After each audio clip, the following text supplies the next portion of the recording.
Guys? This is Juju Talk Sports. That's Jose Corral. This is 49 Reasons to Listen. Go ahead and hit that subscribe button, faithful, because you're listening to a show that is a cut above the rest. Hit it, Jose, because we're talking about cuts. We cut down to the 53-man roster.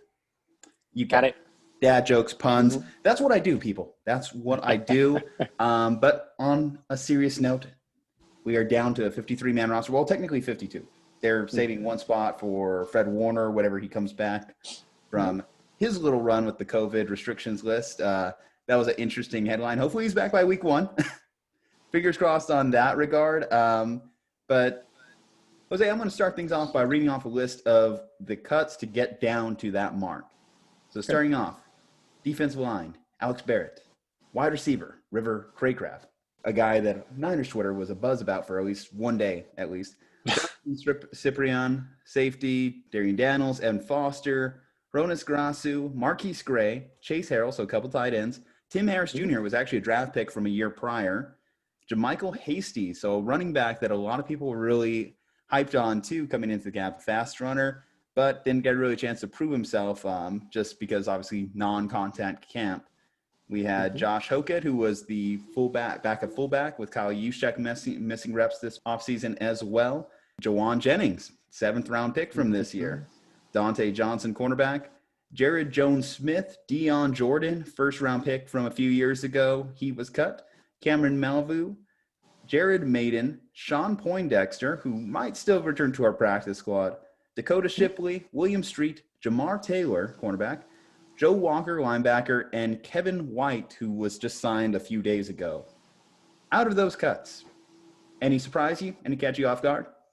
Absolutely none surprised me. It was a list of names of guys that we haven't really heard of, haven't really made that much of an impact. A lot of younger guys, and I know this offseason is a little bit of a strange offseason. It's a lot different. So I think all teams across the board are going to be looking for more veteran guys who don't necessarily need those offseason reps to really get it going. So that's why you're seeing a lot of the younger guys, a lot of guys who have only been 1 year, 2 years, maybe even 3 years in the league, not really make 53-man rosters as much as we've seen in the past, just because it's a strange off season. You basically only have your training camp, and that's it for as far as having the whole team together for just maybe a couple weeks, and then bam, you start the season. No preseason, no OTAs, no rookie camps, nothing like that.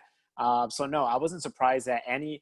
Maybe the Jawan Jennings a little bit, just because we are a little bit thin at wide receiver, and then got rid of Tavon Austin as well. So I thought maybe there was a spot for him there, but at the end of the day, I wasn't surprised that we cut our 7th-round draft pick either. So no, none of those guys on that list really surprised me. I'm not really disappointed that any of those guys won't be making the 53-man roster, but we'll see what happens. Maybe if some guys get thrown into their practice squad, injuries always happen throughout the course of the season, then they'll get their chance at the 53-man roster. But for now, I'm cool with the names that were left out. Injuries happen too often for the Niners roster, so definitely keep your phone by your side if you're those guys. There's always a possibility you could call it back. I was thrown off, like you mentioned, Jawan Jennings is a name. I'll be honest, I got a little excited when I saw Kevin White. Now, this might throw you off, but way back when Kevin White was coming out in the draft and Amari Cooper was coming out in the draft, there was a part of me that thought Kevin White could have been better than Amari. Obviously, injuries hampered his career. But I got excited. I was looking up Kevin White highlights for the last 2 nights. I was like, can he make this team? This guy was drafted number 7 overall. But obviously, the Kevin White saga may come to an end. He could always end up on our practice squad. That's always a possibility for him as well. I did like that Jamichael Hasty kid. Hopefully, again, too, that's another guy that we could keep around. It does suck for these guys, though. No preseason games. If you're like a 7th-round pick or a 6th-round pick, undrafted guy, those are really where you have a chance to establish yourself. We don't know how good these guys really are just going off practices where they weren't even allowed to tackle each other to the ground. And there was a lot of rotations. There were some guys that managed to rise above the rest, had some good camps, and we'll talk about a little bit of those like noteworthy stories too as we go through each position group. So here it is. Here's the guys that did make the camp. We'll start off at quarterback, the easy one. So, of course, surprise, Jimmy Garoppolo made the team. You know who also is going to be his backups? C.J. Beathard and Nick Mullins. Keeping 3 quarterbacks, it definitely makes sense given what can happen. Obviously, Jimmy Garoppolo, he goes out for a night on the town. He can catch that cold, but we don't know. Things happen.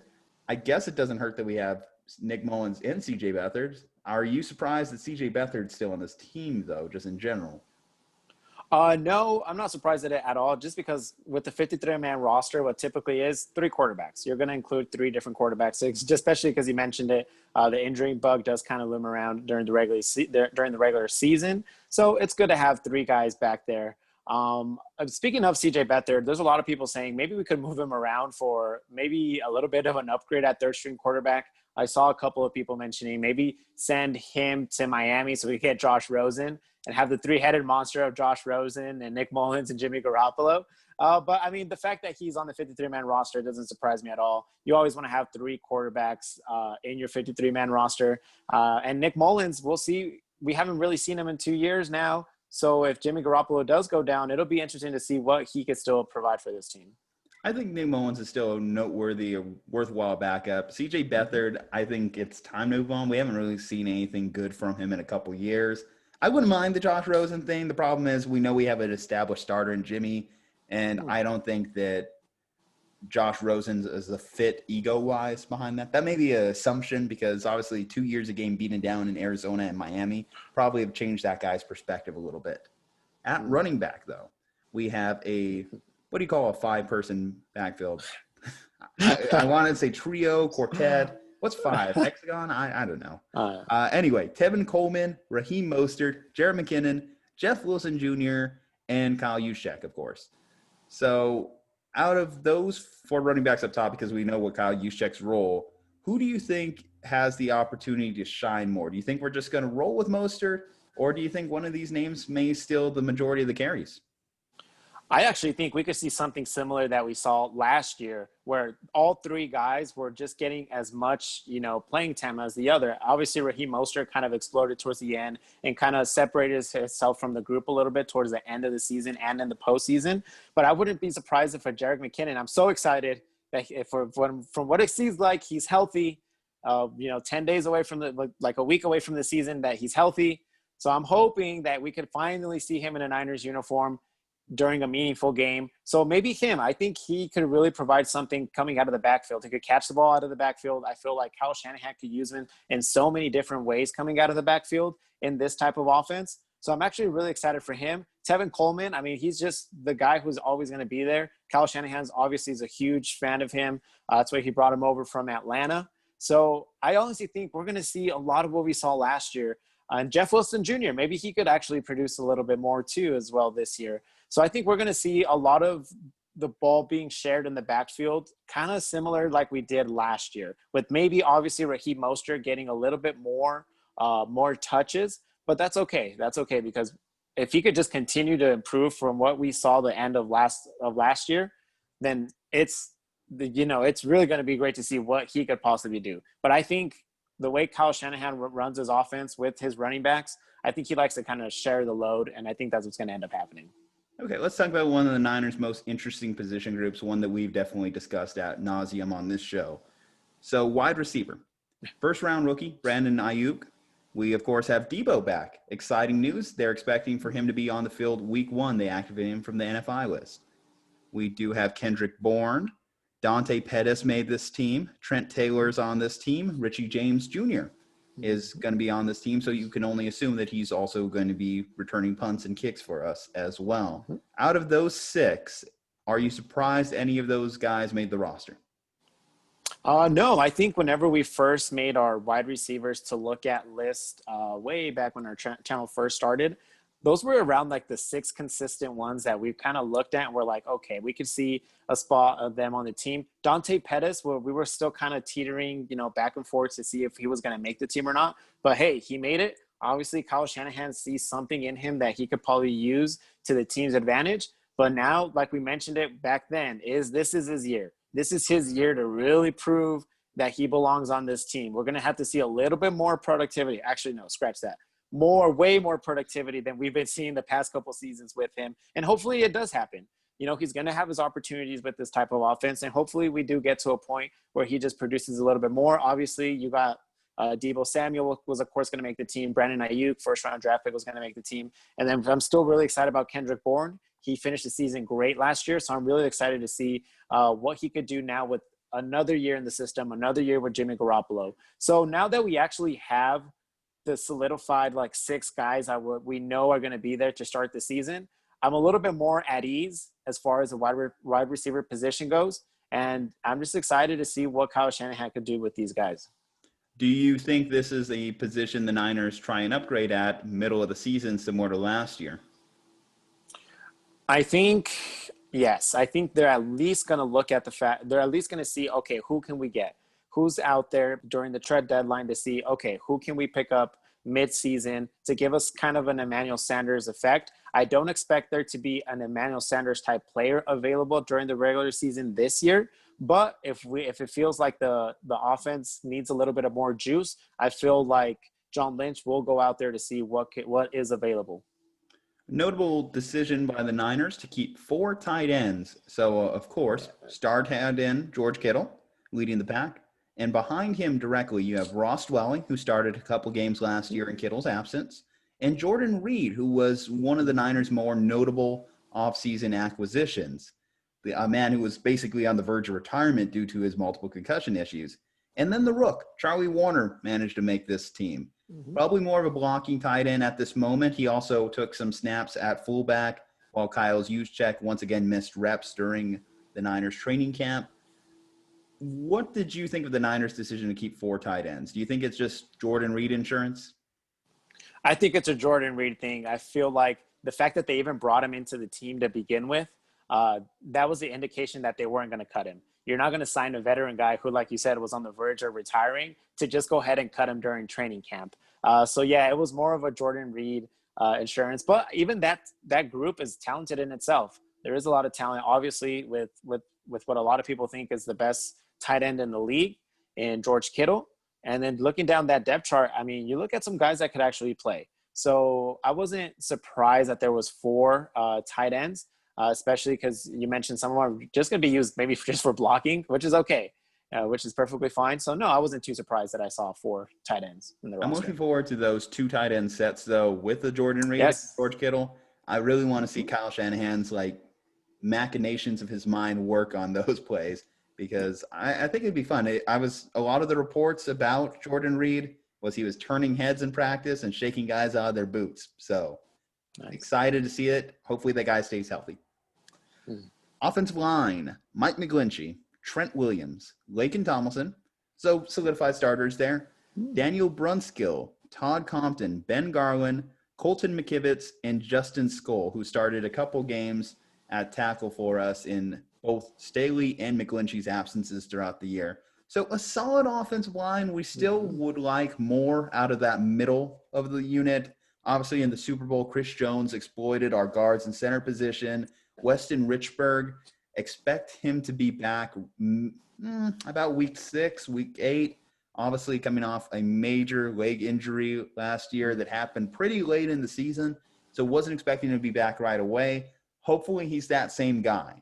That's going to be the big question. Can he just step into center and take over again? Or is this also – so we mentioned that in wide receiver, the Niners potentially trying to upgrade at that position. They did free up some cap space today. We'll talk about that a little bit later here. Offensive line, is this a position you even can improve throughout this season, or do you just have to roll with these guys as you have them? No, I definitely think you could improve in this position as well. Obviously, it's more of a communication type position. So you like to have the same, 5 guys in that starting rotation. But again, if you could go out there and look at some guys that maybe aren't, that are maybe unhappy in the situations that they are in their current teams, and you look like, oh, okay, if we bring this guy in, he's an upgrade as far as talent level. I think you could definitely see John Lynch trying to make a move here because, yeah, you mentioned it. The center position is still kind of iffy with Weston Richburg, going to take some time to ease back into the lineup, even after he comes back from his injury. So, yeah, I definitely would not be surprised if John Lynch looked around the league and saw, okay, what guys seem to be unhappy? What guys seem to be wanting to get out of the situations that they're currently in and come to a Super Bowl contender. Okay, one of the Niners' deepest, most competitive positions in the bread and butter of this roster, defensive line. Eric Armstead, Nick Bosa, Dee Ford, who, as mentioned, gave up some money, actually changed some of his base salary into a signing bonus today, so more money up front to him, bonus, and then frees up 9.5 in space. We'll talk about what that means for the team here once we finish here. We did have Kevin Gibbons, who was a camp darling. Kerry Hyder Jr., again, a guy who really flashed. DJ Jones, who started off a little shaky, came in overweight, but he showed why he's really developed as a pass rusher in the last 2 years, coming off of injury himself. The Rook, Javon Kinlaw, who struggled during camp, failed to really impress, try and just overpower guys. We'll see if being around a talented group like the defensive line, if he can mature as a pass rusher. Kentavious Street and Solomon Thomas, who found a little bit of a home at nose tackle. Let's start with the Dee Ford contract and his decision to give the Niners more money. What do you think the Niners do with that? Do you think that they're going to, A, use it to extend a player currently in the roster, i.e. someone like a Trent Williams, B, sign a player, C, trade for a player midseason, or D, just hold on to it till next year? I think it's the last option. I think it's just to hold on to the money because we mentioned it in previous episodes as well. We're going to have to pay some people. We're going to have to pay some people in pretty important positions here in the next couple of years. And I think that's what I think it's John Lynch just looking into the future saying like, okay, cap space is looking a little bit smaller now. So let's see if we can restructure some deals with some of the guys that make a little bit more money in our roster. And maybe they're willing to take less long-term and just take a little bit more money now. And so that way, in a couple of years or even starting next year, we're going to see a little bit more of that cap space being freed up. I mean, again, I could be totally wrong, but that's what it seems like to me, that they're just trying to free up cap space because they know coming next year, the year after that, they're going to have to pay people, and they're going to have to pay people quite a bit of money. The linebacking group, which is probably one of the Niners' most underrated starting trios between Greenlaw, Quan Alexander, and Fred Warner. As mentioned earlier, Fred Warner's technically not a part of the roster at the moment. He's on the COVID restriction list. He has to have a few negative tests before he's allowed back in the Niners facility. And that is worrisome. Obviously, we have a game to play here in less than 10 days. I think 7 days altogether. I'm getting excited. Football's just around the corner. But behind those three, we have Azeez Al-Shaair, Martin Zosha, Demetrius Flanagan-Foles are going to be the backup group there. The Niners have managed to pull surprises at linebacker over the last few years. It's been one of those groups that they've been able to coach up well.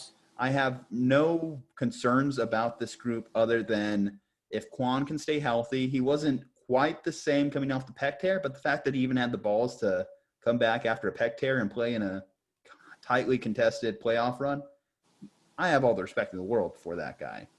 Fred Warner, obviously an emerging potential all-pro on this roster, but I don't know the specifics, what happened, if he just went out clubbing, caught it or whatnot. They haven't really released why he's on the COVID restriction list. Maybe he was just around someone who got exposed to it. We'll see. I don't have any concerns about any of these guys' character, their groups. They're just altogether a good put-together group. At cornerback, so there was some buzz that Ahkello Witherspoon was on the trade block, and nothing was completed. As of today, he's still on this roster. Richard Sherman, obviously still on this roster. K'Wan Williams was dealing with some injuries during camp. He's one of the best slot corners in the league. Jason Verrett made this roster, surprisingly. I think that's one of the biggest shocks of who made the roster so far.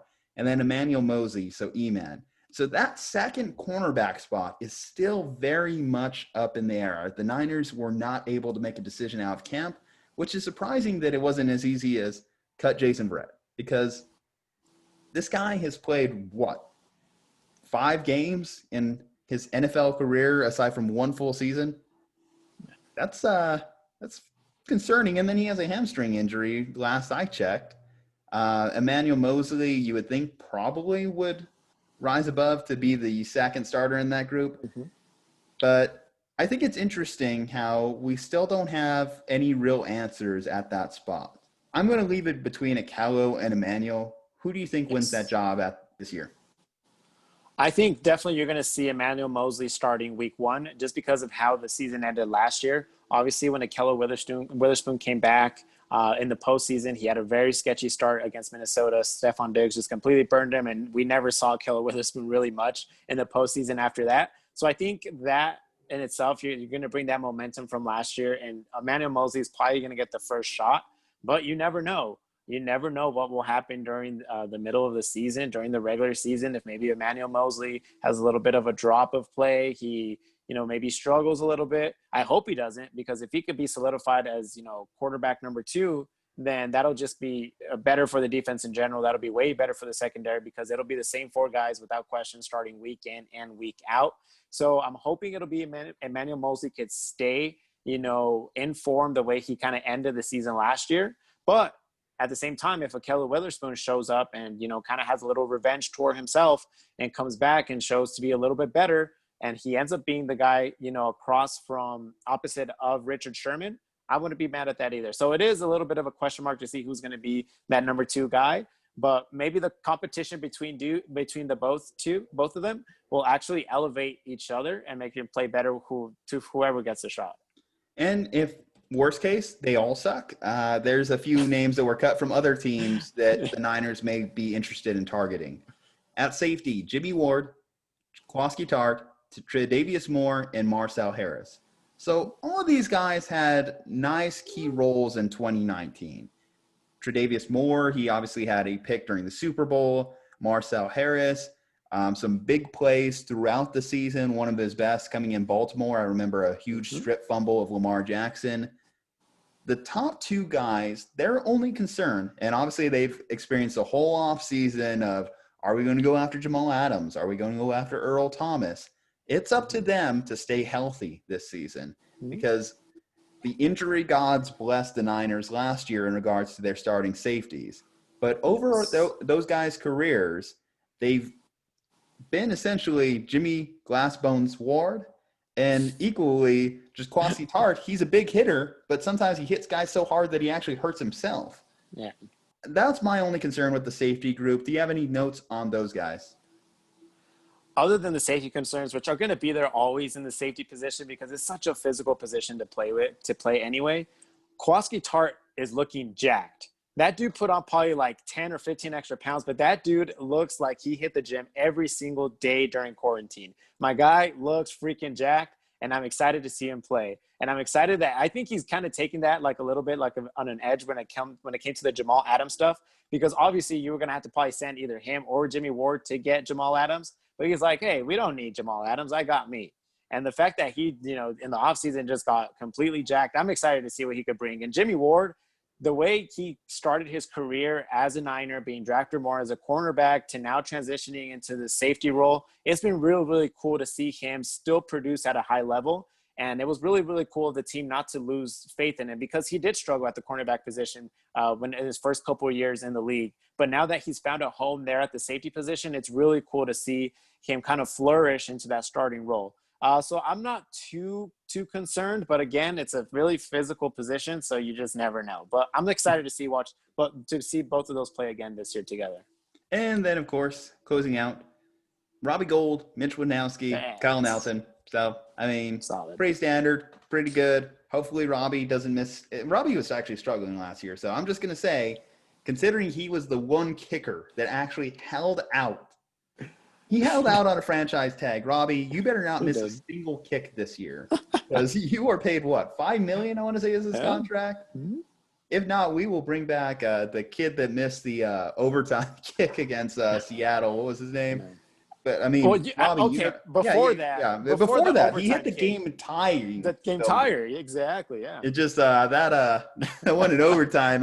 It drifted a little bit. Yeah. Okay, Niners faithful. What did you think of the final roster cut downs? Do you think this team still has room to improve? Do you think that they made the right decisions. Was there anyone that was cut that you are actually disappointed didn't make this roster? Let us know down in the comments. Like this video, hit that subscribe button, and we are looking forward to breaking down week 1. Look out for that video here coming up in a couple days as well. But Niner Faithful, we made it. We're close to the finish line. Revenge Tour 2020. We'll see you next time.